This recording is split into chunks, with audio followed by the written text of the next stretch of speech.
तो हनुमान उतर के आते हैं, अंजनी और मारुति जहाँ पैदा हो जाते हैं मेरे मित्रों, ऐसे गृहस्थ जहाँ पे होते हैं तो मारुति हनुमान पैदा होके आते हैं।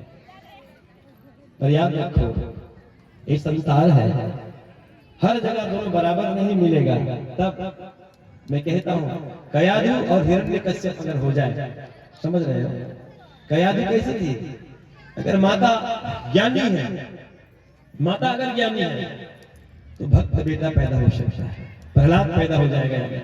भले बाप असुर है कोई दिक्कत नहीं, अगर माँ ज्ञानी है। इसीलिए गुरु जी ने कहा है, क्या कहा? बाप के लिए नहीं कहा, माँ के लिए कहा है। यदि माता ही हो अज्ञान तो बच्चा कैसे बने महान। इसलिए मैं कहता हूँ बाप अगर अज्ञानी है, अनाड़ी है तो रहने दीजिए, पर माँ को अनाड़ी नहीं होना चाहिए। परिवार संस्थान के लिए माँ को ज्ञानी होना चाहिए। क्यों?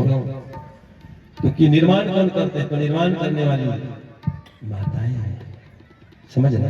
परिवार का निर्माण कौन करते हैं? पुरुष करता है। पुरुष तो पोषण करता है, पोषण का दायित्व पुरुष का है, निर्माण का दायित्व माताओं की है। इसलिए कहते घर की जो गृहिणी है, माताएं हैं, उसको बड़े ज्ञानी होना चाहिए, बड़े विवेकी होने चाहिए। इसे यत्र नारस्तु पूज्यन्ते रमन्ते तत्र देवता कहा गया। तो स्त्रियां पूजने के योग्य होनी चाहिए, पूजा करने के योग्य होने, जो विदुषी होनी चाहिए हमारी माताओं। फिर देखो घर स्वर्ग बनता है कि नहीं बनता है। पुरुष घर को नरक नहीं बना सकता, याद रखना, माताएं बना सकती हैं। समझ रहे हैं? क्यों? क्योंकि पुरुष चलता किसके भरोसे? जरा बताओ मुझे। हम भले कहते हैं कि घर को मैं चला रहा हूं, कोई पुरुष घर नहीं चलाता, याद रखो, पूरे घर को स्त्रियां चलाती हैं।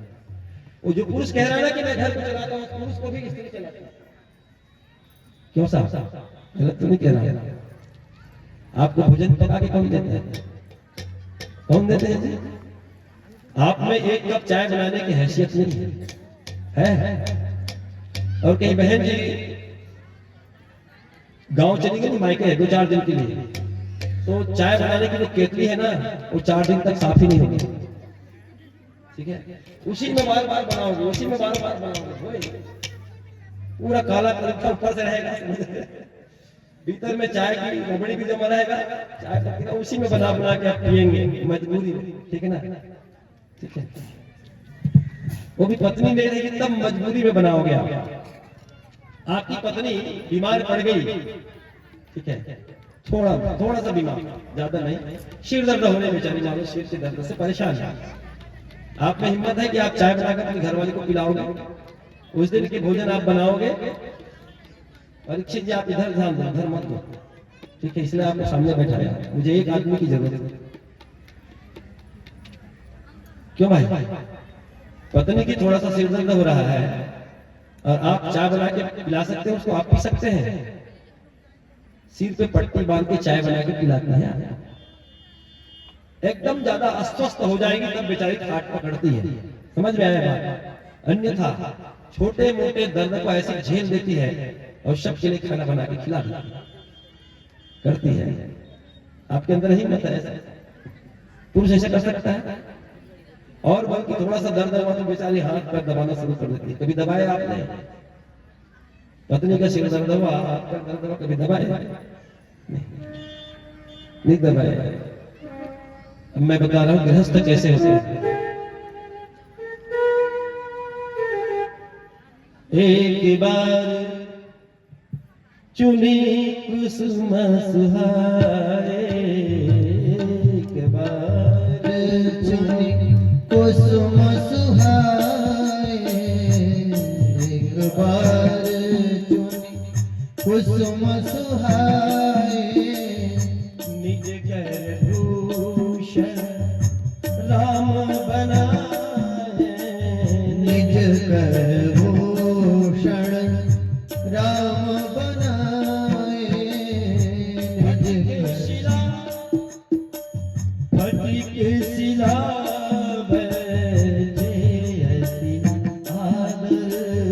फटिक सिया बैठे अति आदर,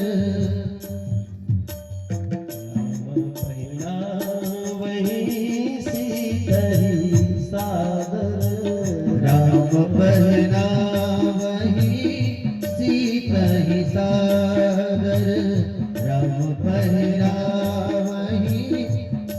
तहि सागर। समझ रहे भाई, ये मैं राम जी की बात कर रहा हूँ और किसी किसी छोटे मोटे आदमी की नहीं कर रहा हूँ। राम जैसे मर्यादा पुरुषोत्तम की बात कर रहा हूँ आपको। अपनी पत्नी का श्रृंगार किया किसने? राम जी ने। वो भी कहा जंगल में।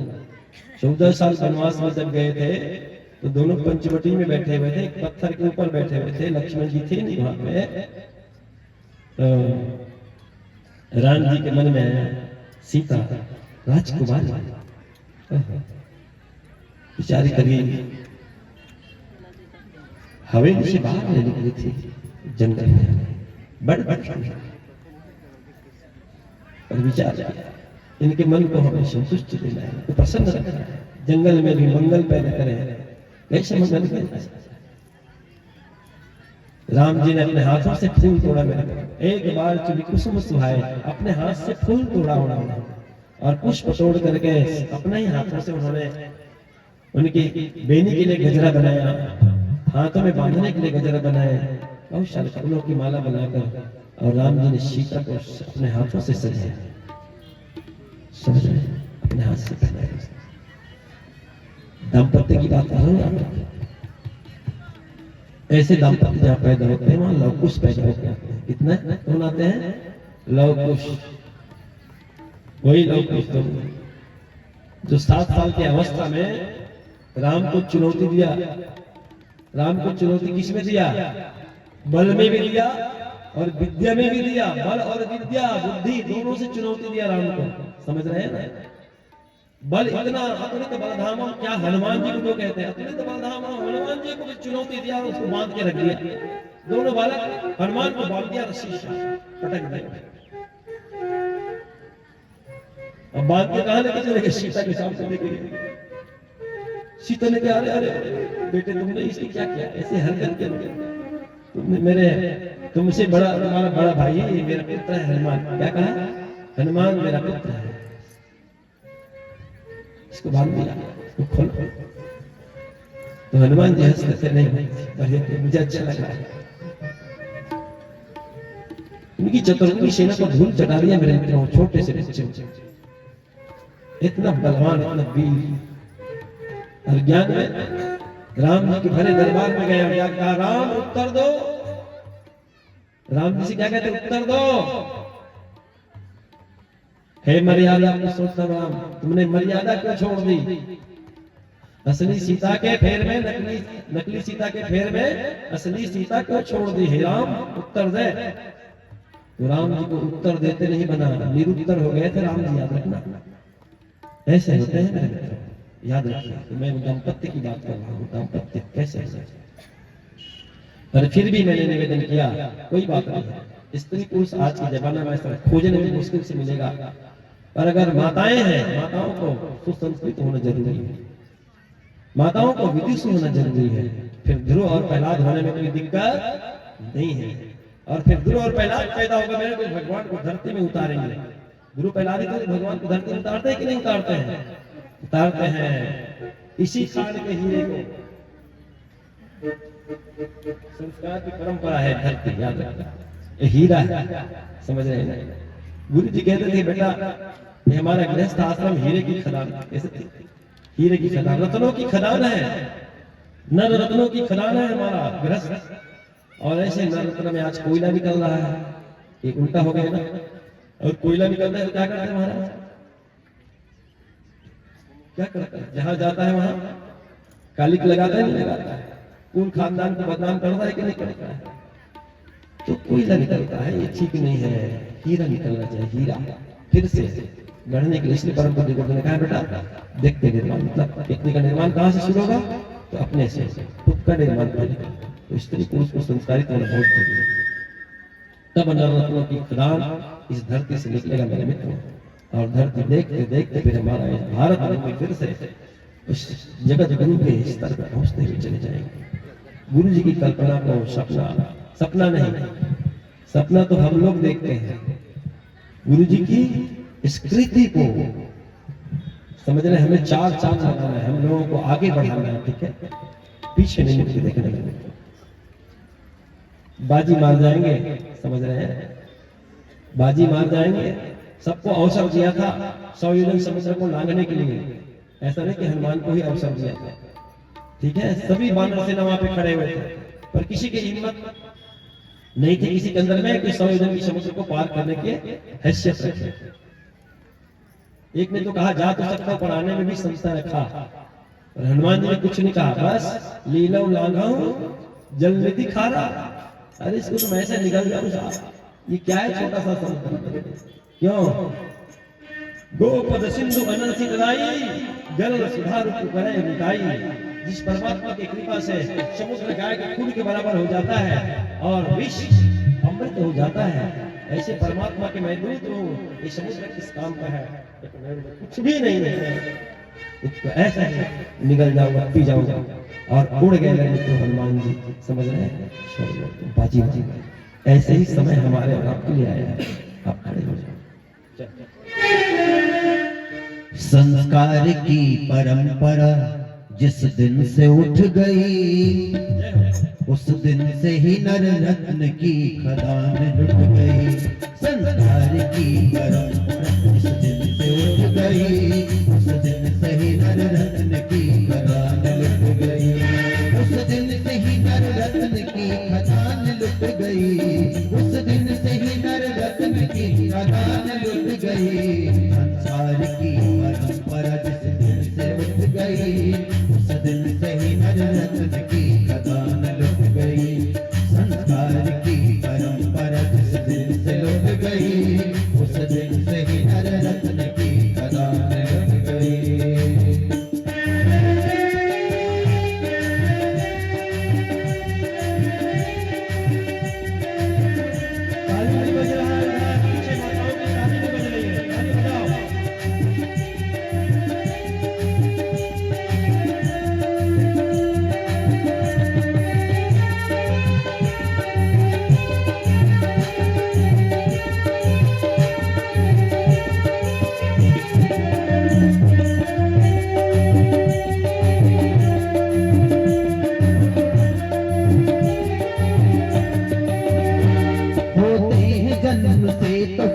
क्षुद्र वृत्ति के संस्कार बनाते हैं उन्हें सत्प्रवृत्ति के। होते हैं जन्म से तो सभी क्षुद्र वृत्ति के संस्कार बनाते हैं उन्हें दुष्टवृत्ति के। संस्कार की भट्टियों में जो भी तपे थे, संस्कार दिव्य उनमें निरंतर ही पके थे। गहरी परत कषाय, हाँ गहरी परत कषाय कलमशों की छा गई। उस दिन से ही नर रत्न की खदान लुट गई। उस दिन से ही नर रत्न की खदान लुट गई। संस्कार की परंपरा जिस दिन से उठ गई, संस्कार की परंपरा जिस दिन से उठ गई, उस दिन से ही नर रत्न की खदान लुट गई। उस दिन से ही नर रत्न की खदान लुट गई।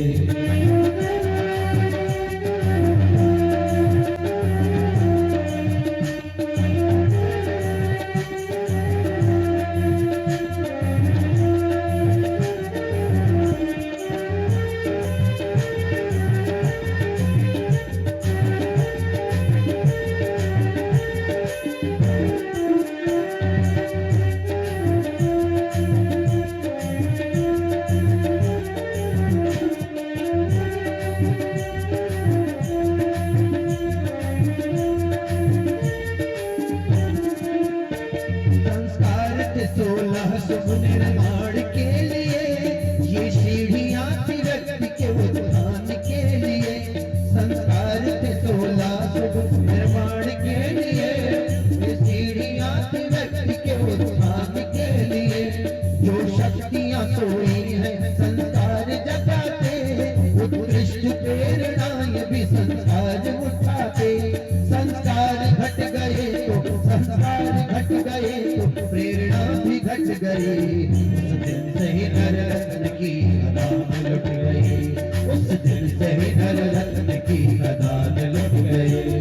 संस्कार की परंपरा जिस दिन से उठ गई, संस्कार की परंपरा जिस दिन से उठ गई, उस दिन से ही नर रत्न की खदान लुट गई। उस दिन से ही नर रत्न की खदान लुट गई।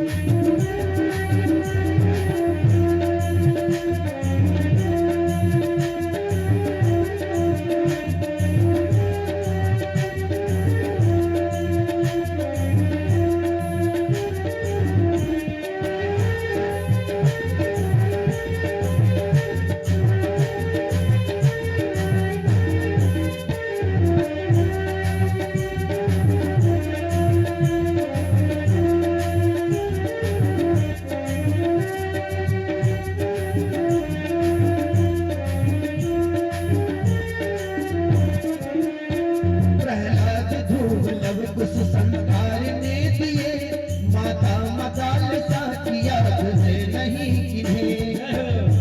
संगाद ध्रुव लव कुश संस्कार ने दिए, माता मदाल सा किया तुझे नहीं किन्हें। संस्कार ने ऐसे भी चमत्कार कर दिए, सम्राट चंद्रगुप्त शिवा छत्रपति दिए। संस्कार ने ऐसे भी चमत्कार कर दिए, सम्राट चंद्रगुप्त शिवा छत्रपति दिए। संस्कार बिना श्रेष्ठ, संस्कार बिना श्रेष्ठ संतति ही मिट गई। उस दिन से ही नर रत्न की खदान लुट गई। उस दिन से ही नर रत्न की खदान लुट गई। संस्कार की परंपरा जिस दिन से उठ गई, संस्कार की परंपरा जिस दिन से उठ गई, उस दिन से ही नर रत्न की खदान लुट गई। उस दिन से ही नर रत्न की खदान लुट गई। उस दिन से ही नर रत्न की खदान लुट गई। उस दिन से ही नर रत्न की खदान लुट गई। उस दिन से ही नर रत्न की खदान लुट गई। बोल श्रीमद् प्रज्ञा पुराण की जय हो। अब याद रखो माता बहनों, संतान के लिए सबसे जरूरी है संपत्ति नहीं, संस्कार जरूरी है। क्या जरूरी है? संस्कार। अगर संस्कार आ गया तो संपत्ति अर्जित कर सकते हैं, पर कुसंस्कारी हो गए ना तो सोने के लंका भी मिट्टी में मिला सकते हैं। याद रखो, इसलिए संतान को संस्कार देने वाले माता पिता की जरूरत है।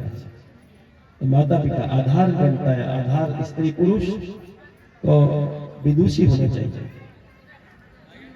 इसलिए माताओं, आपकी संख्या ज्यादा रहता है हर जगह, माताओं की जागृति तो है, पर केवल भीड़ बढ़ाने के लिए न रहे। समझ रहे हैं? केवल प्रदर्शन नहीं, दर्शन भी होने चाहिए। ठीक है, माताओं की प्रदर्शन अच्छी है और इनके पीछे दर्शन भी होना चाहिए। आप लोगों को बिल्कुल विदुषी बनना चाहिए, क्योंकि परिवार और संसार की सारे बागडोर आपके हाथ में है। सबका जीवन आपके हाथ से संचालित होता है। इसलिए आप लोगों को तो विशेष रूप से विदुषी होना है। इसलिए हमारे पूज्य गुरुदेव ने नारी जागरण के लिए बहुत सारे अभियान चलाए। नारी जागरण के एकल अभियान चलाए, नारी जागरण अभियान, माता जी ने बने, माता जी ने चले, विशेष रूप से नारियों को विशेष जोर दिया।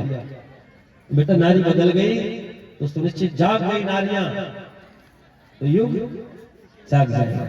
नारियां बदल जाएगी तो युग बदल जाएगा। उनके अंदर में क्षमता है, इनके अंदर पुरुषार्थ है, शक्तियां इनके अंदर और कुछ शक्तियां भरी भरी। इसलिए उपेक्षा न करें। आप लोग जागे, अपने आप को अबला भी नहीं समझे, आगे बढ़े और घर की कमान, घर की बागडोर को संभालें, बच्चों को संस्कारित बनाएं, अच्छे रास्ते की ओर प्रेरित करें। सबसे पहला पाठशाला बच्चों का घर ही होता है। इसलिए घर नहीं कहा गया, क्या बोला गया है? गृहस्थ। अपने गृहस्थ को क्या बनाना है साहब? आश्रम। 4 आश्रम का निर्माण दिया है। नंबर 1 पे आश्रम में 4 आश्रम में नंबर 1 पे कौन सा आश्रम आता है जी? ब्रह्मचर्य। कौन सा आश्रम?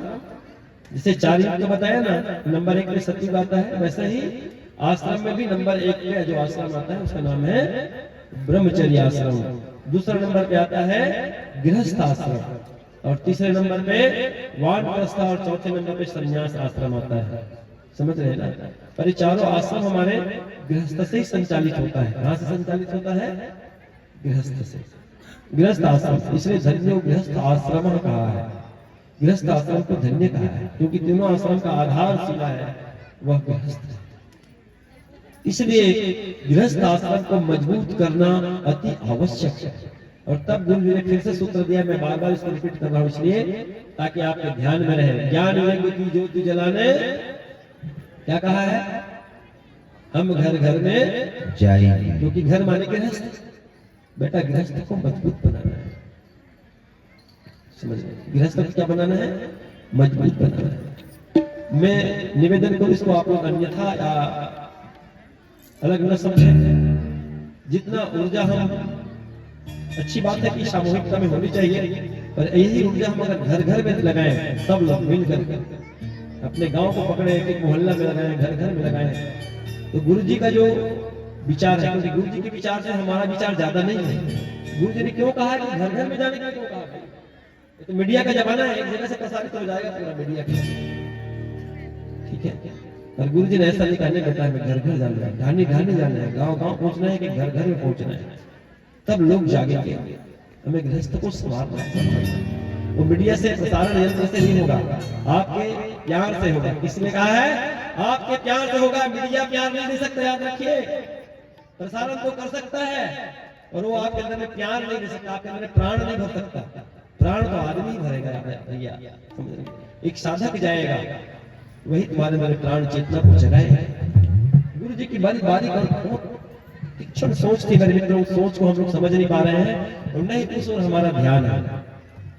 हम छोटा समझते हैं, किसी के घर में जाना मतलब ये छोटा काम है यार, इसको क्या करेंगे, छोटा मतलब। गुरु जी का एक जो आदेश है, गुरु जी का जो आदेश, समझो इसको आदेश मानिए, घर घर में जाना है, तो यार गुरु जी का आदेश है, वो आदेश, गुरु का आदेश छोटा नहीं होता है, बहुत बड़ा होता है और उसके पीछे बहुत बड़े रहस्य होती है। उस रहस्य को समझिए आप लोग, उसको समझने की कोशिश करिए। तो मित्रों, माताओं बहनों, मैं निवेदन कर रहा था, इस सृष्टि के क्रम में केवल मनुष्य ही एक ऐसा प्राणी है जिसका निर्माण करना पड़ता है जन्म लेने के बाद भी। बाकी और कितने 84 लाख क्यों नहीं, आप देखो दृष्टि उठाकर, किसी को जन्म के बाद निर्माण करने की जरूरत नहीं है। जैसे कोई घोड़े का बच्चा पैदा होता है तो जन्म से लेकर मृत्यु तक क्या रहता है, वो घोड़ा रहता है कि नहीं रहता है, कि गधा बन जाता है, नहीं बनता ना, कि ईश्वर बन जाता है, नहीं बनता ना। तो जैसे वैसे रहता है ना, जन्म से लेकर मृत्यु तक घोड़ा ही रहेगा, घोड़ा का बच्चा। और आदमी का बच्चा पैदा होता है तो, आदमी का बच्चा पैदा होता है तो कैसा रहता है साहब बताओ? देवता जैसा। आप कहते हैं भगवान जैसे बच्चा पैदा हो, भगवान जैसा है, बड़ा सुंदर सा सलोना सा बच्चा होता है, प्यारा सा बच्चा होता है। बढ़िया होता है कि नहीं होता है, कि खराब रहता है? बढ़िया रहता है। वो बच्चा जब 5-6 साल का हो जाता है, स्कूल जाने लगता है, तो मास्टर क्या कहता है, कैसे गाली देता है? नहीं जानता है, कमजोर हो जाता है तो क्या कहते हैं, बोलो ना जी, हाँ अपनी भाषा बोलो, ठीक है। गधा बोलते हैं, गधा उन लोग और कई माताएं तो अपने बच्चे को कुत्ता कहते हैं, कहती है, कई माताएं कहती कुत्ता कहेंगे, ज्यादा बरसात बच्चा करता तो कहते कि नहीं कहते हैं, चुप रहे कुत्ता, पीछे पीछे लगा है, चुप रहे कुत्ता कहते, अपने ही बच्चों को कुत्ता कहते। क्या पैदा किया साहब बताओ? बच्चा पैदा किया, कुत्ता पैदा किया, हो गई ना कबाड़, यही से खड़ा हो गया। और जब जवान हो जाता है तो लोग कहते हैं भैया ये राक्षस है, इससे लगो मत। क्या बन गया साहब? जवानी आते आते राक्षस बन गया। इतना सुंदर बच्चा पैदा हुआ था, भगवान जैसा बच्चा, वो जवान होते होते क्या बन गया? और माता पिता को भी सता रहा है, परेशान कर रहा है, माँ बाप को भी मार रहा है, पीट रहा है, तो राक्षस नहीं तो क्या आदमी है वो, है ना? तो राक्षस बन गया ना। और मरा तो क्या मरा? ओसामा बिन लादेन मरा, एक आदमी था कि राक्षस था, जानवर था, क्या था?